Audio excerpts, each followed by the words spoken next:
This is the AdHero Podcast, the podcast that reveals marketing tips, trends, and techniques by industry experts, insiders, and influencers. For years, AdSymble has helped businesses develop and launch campaigns to amplify their message, establish authority, and earn their lion's share of the market. This podcast will help you design and supercharge your plan to make an impact with valuable lessons you can apply in your business today. To get more information or start now, visit adsymbol.com. That's AdSemble.com. Let's get started. Welcome to the AdHero Podcast. My name is Gino Giovanni. And I'm Matthew Livieri. And we are your personal ad heroes. Let's go. You know, Gino, it's good to be back in the lab, especially today, because we have a very, very special episode. Accessory dwelling units, aka ADUs, are all the rage.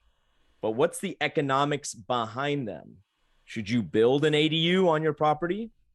Today on the show, power couple Blake and his wife Stephanie are here to tell us more about their business, Pure Materials, and the world of ADUs.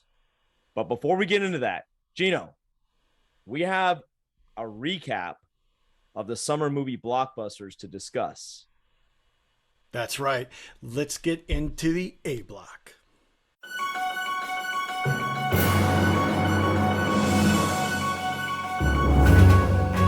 Okay, so this article is coming from CNBC titled, "These charts show how the 2022 box office sizzled, then fizzled."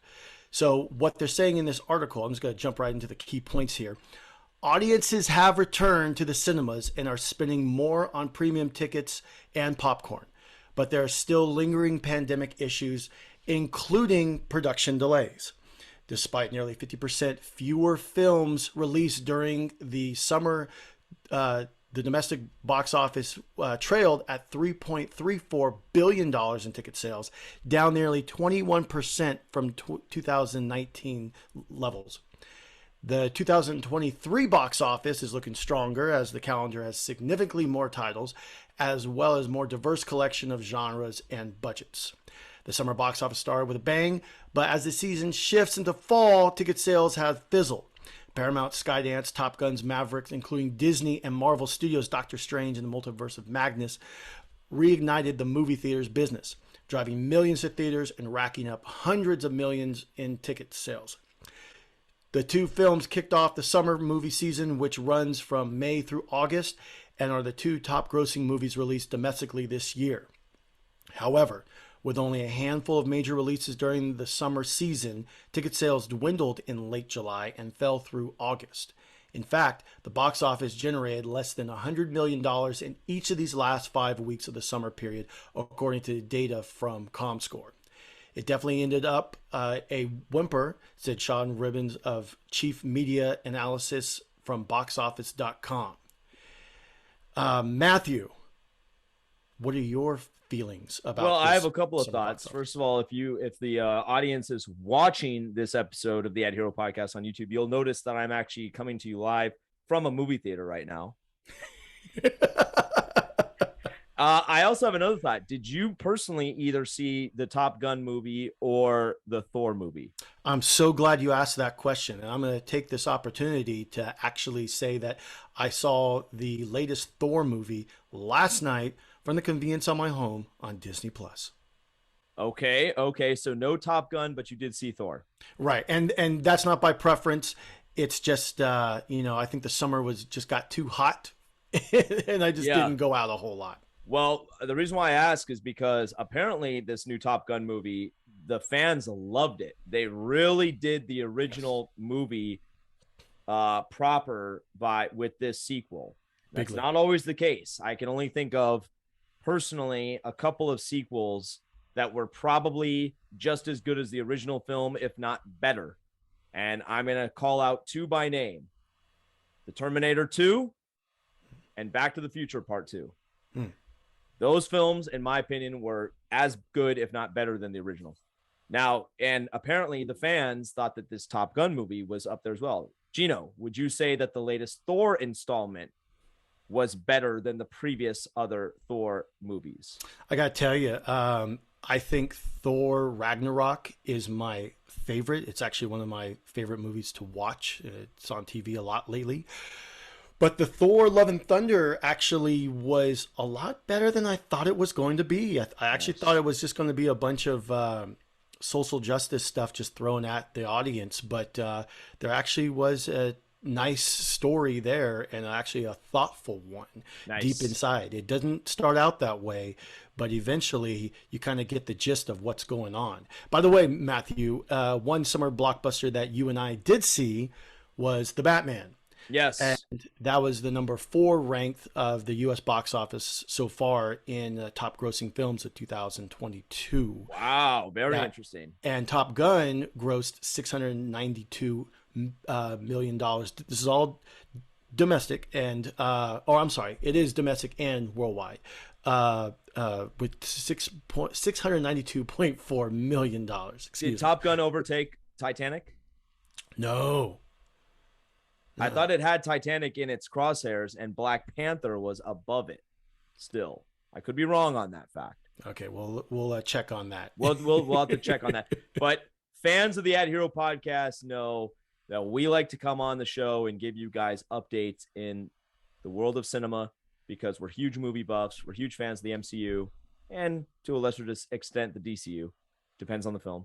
And it's just kind of fun to stay up to date. I kind of feel, that the world kind of goes by where movies are going. In other words, when the movie industry is up and there's good films coming out, I kind of feel like things in the world are kind of going the right way. Would you agree with that, Gino?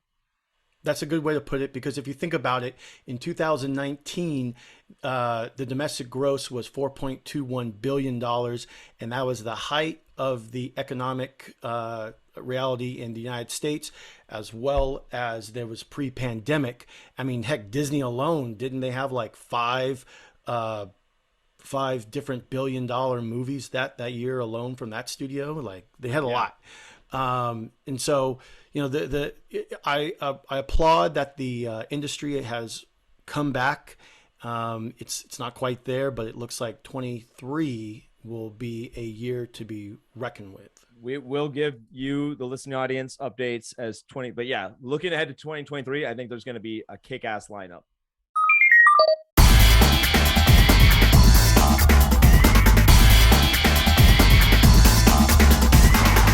We're going to transition right now into video games. Yes. You have an update of your new show right here on adsimple.com called MJO Snaps. Yeah, the MJO Snaps show, for those of you who have not heard about this yet, what have you been putting your head in the sand for the last 6 months? What's going on here?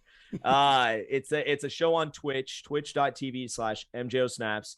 It features myself with live commentary, also playing video games, also hosting other gamers, and we talk about various topics and have a lot of fun on the stream. Something that I'm dabbling in, testing out, because I'm fascinated by the world of Twitch. More importantly, I'm fascinated by the world of live video and having a live audience interact with it. And so the major announcement that we're making today is, starting in September of 2022, moving forward for the conceivable future, the stream will now be airing on Mondays from 3 p.m. to 6 p.m. Pacific Standard Time, and on Wednesdays from 6 p.m. to 9 p.m. Pacific Standard Time. So that is 2 days each week that you can catch yours truly on the MJO Snap stream, 2 different 3-hour windows of time, purposely doing that to try to test out and see if we capture different audiences, new people from different time zones across the world. That's the reasoning behind that. And also just so that I can be a little bit more consistent. I think, Gino, you pointed out that there was a few times I actually had to cancel the stream because we've just been thankful to Jesus. We've been so blessed at AdSimple with a lot of business lately, new customers launching billboard campaigns and needing help with their advertising. So we had to, scuttle a few of the shows. This new schedule will allow me to be much more consistent. And so come hang out, MJO Snaps, twitch.tv/MJO Snaps, Mondays 3 to 6, Wednesdays 6 to 9. And Gino, did you have anything else you wanted to add? Yeah, I think I'm going to be like the new moderator. Actually, I've already been the moderator. Yeah. Gino is a moderator, so you can come by and say hi to him. And if you cause any kind of problems in chat, he will ban you. All right. Well, that about wraps it up for the A block. Stay tuned. We're going to have Blake and Stephanie on the show in just a few minutes. So hang out for the B block. We'll be right back.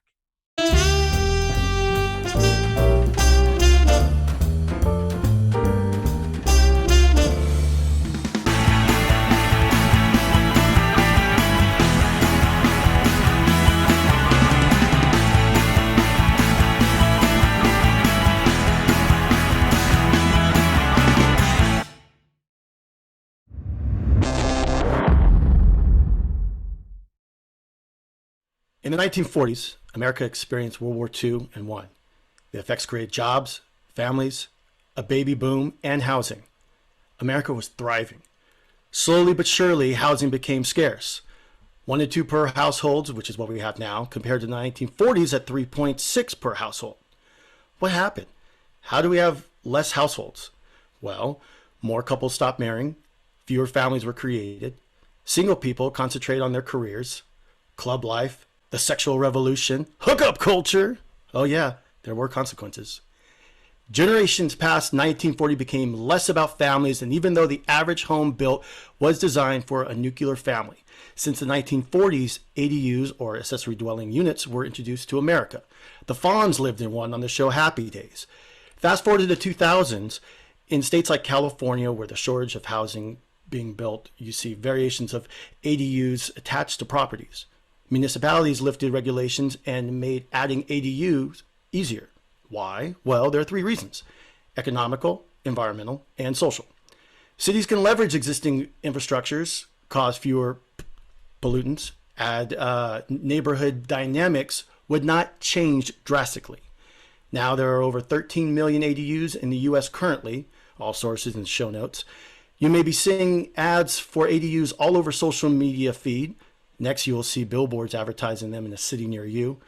Joining the program today, a company that has tossed its hat in the ring and capitalized on ADUs, Blake and Stephanie from Pure Materials. Welcome to the program. Thank you for having us. We're excited to be on. All right, guys. So just diving right in. First question we got for you. Thank you again for being here. How did Pure Materials spot this opportunity with ADUs? Stephanie, you want to take it, or should I take it from the top? Take it from the top. So pretty simple. The way Pure Materials started out is we actually started as a solar company handling solar sales. And basically what happened is that we got the opportunity to start training other companies working for a specific company out in Fresno. And fast forward, when we were out there, one of the companies that we ended up training and helping them acquire a few sales, they mentioned to us that they were building these out in Los Angeles. And so when I heard about them, I thought to myself, there's no one I know is doing this here in the Bay Area.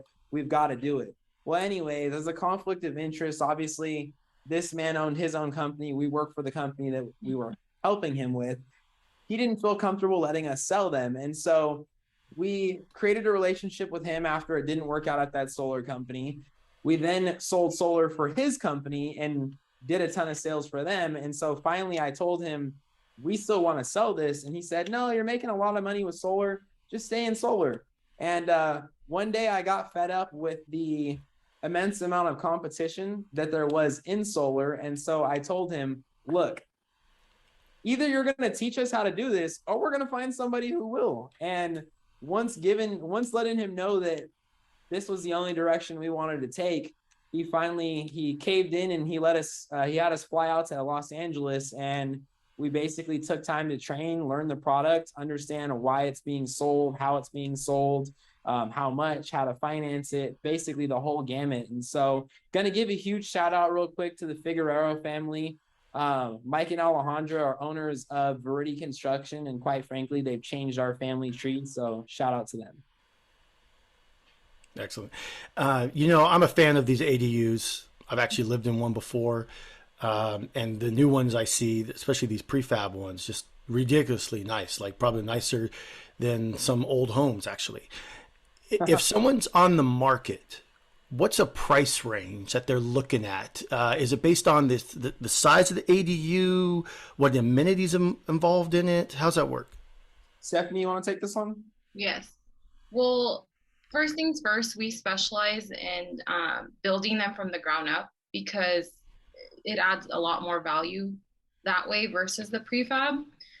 But you're right. A lot of it has to do with the size and also the finish, right? Like you're talking about a luxury finish, that has a lot to do with the price. So if it's standard, then the price would be a lot more affordable. If it's luxury, it's a little bit more expensive. But we're able to customize basically whatever you would like. I guess a price range would be standard starting at maybe 150 to 220. And is that exclusive to the San Francisco Bay Area market, or do you see that same price range in Los Angeles, Arizona, like other spots as well? So I'll step in here. I think Stephanie's right. On average, our sales are typically about 220,000. Now, we could do them depending on what it's going to be. If it's something like a garage conversion and it's maybe only a 1-car garage, that could be done as little as around 50,000.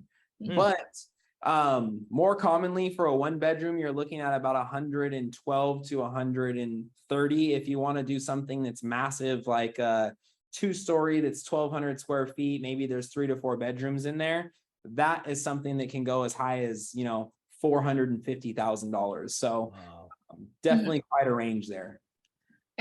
And to go back to your question, Matt, it does actually vary in the area you're in, right? Okay. Price per square foot is a little bit more appreciative here in the Silicon Valley than other areas because everybody wants to live here. Interesting. Okay. Well, a big part of our listening audience we just discovered is in Germany and Scotland. Shout out. So you guys will have to let us know what the ADUs run in those countries. FYI. Crazy, right? We discovered that. We're like, wow, we're really popular in other parts. We'll let you know when we go international. But yeah, exactly. Our next play is to take over the West Coast, which is happening in the next 6 months. So. Nice. So Gino touched upon this a little bit in the monologue about potentially why the craze of ADUs with the change in culture and family dynamics, etc. From your guys' vantage point, can you speak to anything else about why there's such a seemingly an increasingly high interest in ADUs? I would say the shortage of housing here. Okay. Like I mentioned before, everyone wants to live in the Bay Area, especially because Silicon Valley is known for having big companies like Facebook, Tesla, Google. So I think AdSemble and Pure Materials. Almost. Yeah. I'm like, is that the PwC building behind you? Yeah. So as far as like interest goes, what we see, there's one of 2 reasons why you're going to buy an ADU. You're either going to put a friend or a family member in there because getting an ADU, for instance, a 2-bedroom can be as little as maybe $1,100 a month on a monthly mortgage. Now, good luck finding anything to live in for $1,100 here in the Bay Area, right? So the first reason would be affordability when housing friends or family members. The second reason, which is actually a little bit more common, is it's going to be more so for investors.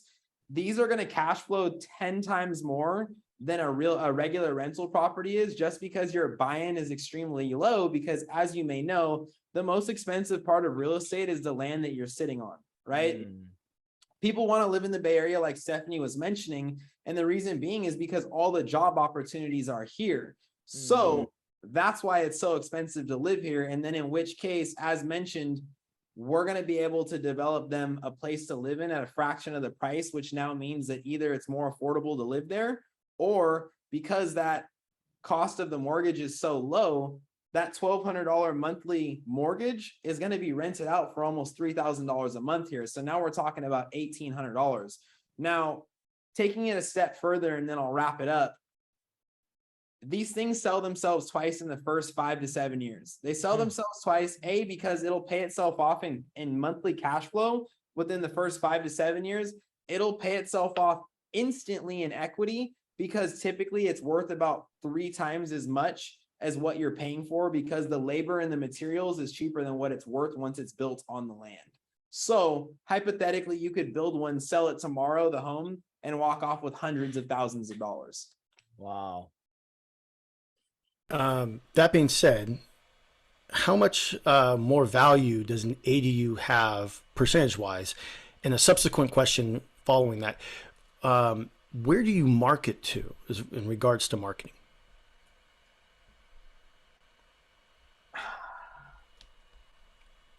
As far as marketing goes, Stephanie, do you want to take that one? No, that's fine. As far as marketing goes, we market to Los Gatos here in San Jose is a big one. We have a few jobs up in the East Bay, Oakland, Vallejo. It really just depends on what area you're in. A lot of areas towards the East Bay, they cater to, parents wanting to have their college kid in the backyard, like because Berkeley's out there, right? San Jose, we have a mixture of different things.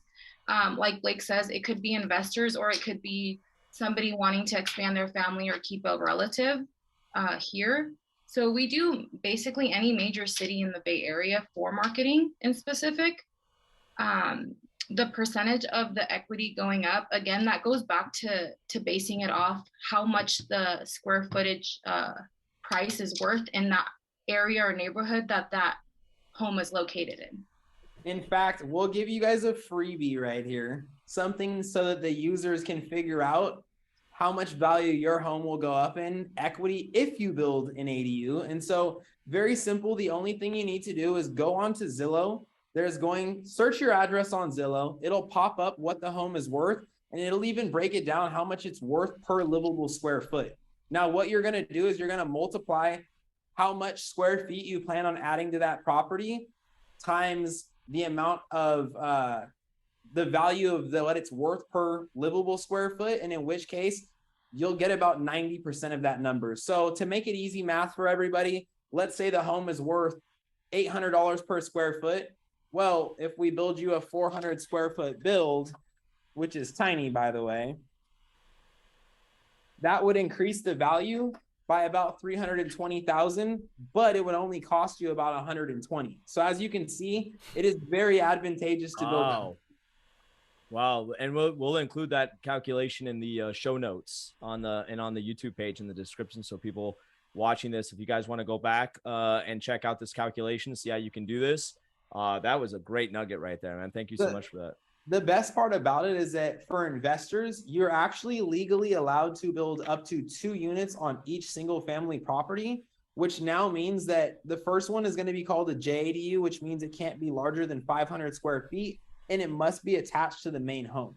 Now, the second unit that they'll allow you to build is going to be in either attached or detached ADU, and in which case, in some cities, this can be as large as anywhere from 1,000 to 1,200 square feet. So at max, you can actually build out 1,700 square feet to your property. And so same thing again, if your home is $800 per square, that 1,700 square feet that you're going to be adding to the property is actually going to be able to bring in about $1.3 million worth of value.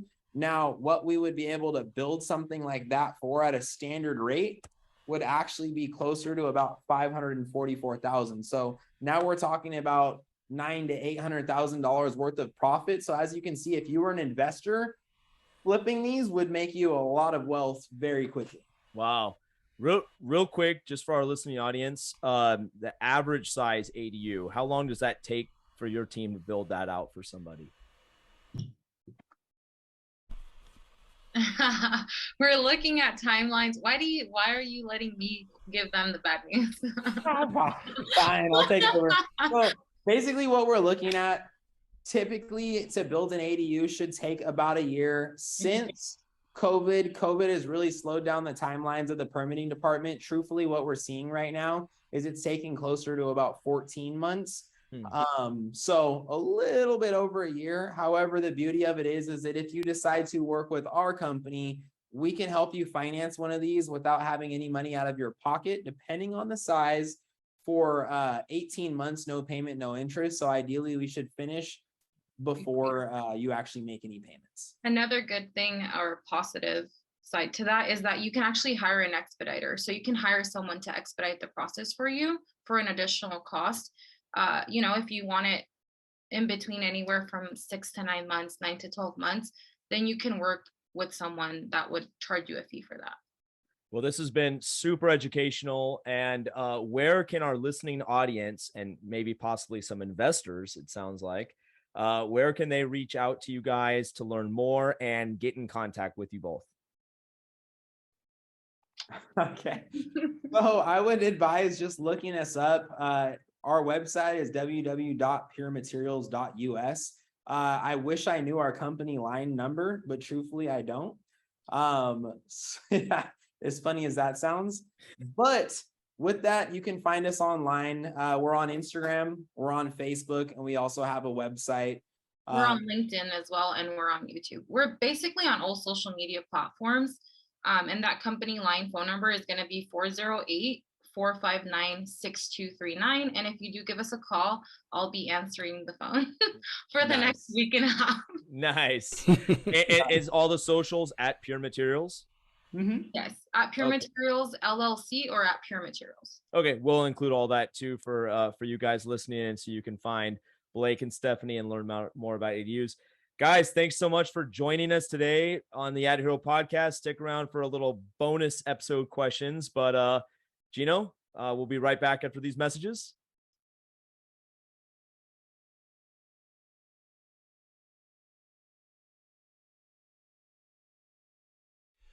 Welcome back to the AdHero podcast. Matthew, do you have any final thoughts on our conversation with Blake and Stephanie?